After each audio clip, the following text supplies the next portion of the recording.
संकट चौथ व्रत कथा। एक साहूकार और एक साहूकारनी थे। वह धर्म पुण्य को नहीं मानते थे, इस कारण उनको कोई बच्चा नहीं था। एक दिन साहूकारनी पड़ोसी के घर गई। उस दिन संकट चौथ था। वह पड़ोसन संकट चौथ की पूजा करके कहानी सुना रही थी।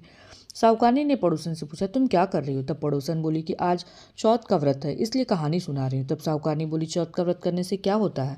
तब पड़ोसन बोली, इसे करने से अन्न धन्य सुहाग पुत्र सब मिलता है। तब साहूकारनी ने कहा, यदि मेरा गर्भ रह जाए तो मैं 1.25 सेर तिलकुट करूंगी और चौथ का व्रत करूंगी। श्री गणेश भगवान की कृपा से साहूकारनी को गर्भ रह गया तो वह बोली, मेरा लड़का हो जाए तो मैं 2.5 सेर तिलकुट करूंगी।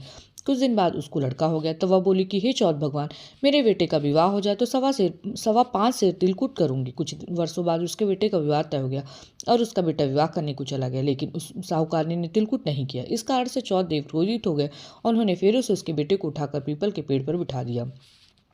सभी वर को खोजने लगे और वह नहीं मिला। हताश होकर सारे लोग अपने अपने घर को लौट आए। इधर जिस लड़की ने से साहूकारनी के लड़के का विवाह होने वाला था, वह अपनी सहेलियों के साथ गणगौर पूजन के लिए जंगल में दूब लेने गई थी। तभी रास्ते में पीपल के पेड़ से आवाज आई, ओ मेरी अर्धब्याही। यह बात सुनकर जब लड़की घर आई, उसके बाद वह धीरे धीरे सूख कर कांटा होने लगी। एक दिन लड़की की माँ ने कहा, मैं तुम्हें अच्छा खिलाती हूँ, अच्छा पहनाती हूँ, फिर भी तू सूखती जा रही है, ऐसा क्यों? तब लड़की ने अपनी माँ से बोली कि माँ, जब भी दूब लेने जंगल जाती हूँ तो पीपल के पेड़ से एक आदमी बोलता है कि ओ मेरी अर्धब्याही। उसने मेहंदी लगा रखी और सेहरा भी बांध रखा है। तब उसकी माँ ने पीपल के पेड़ के पास जाकर देखा तो यह तो उसका जमाई है। तब उसकी माँ ने जमाई से कहा, यहाँ क्यों बैठे हो? बोला, मेरी माँ ने चौथ का तिलकुट बोला था लेकिन किया नहीं, इसलिए चौथ माता ने नाराज होकर मुझे यहाँ बिठा दिया। यह सुनकर उस लड़की की माँ साहूकारनी के घर गए। उससे पूछा कि तुमने संकट चौथ का कुछ बोला है क्या? उसकी लड़की की माँ ने साहूकारनी के घर गई, उसके पूछा, तुमने संकट चौथ का कुछ बोला है क्या?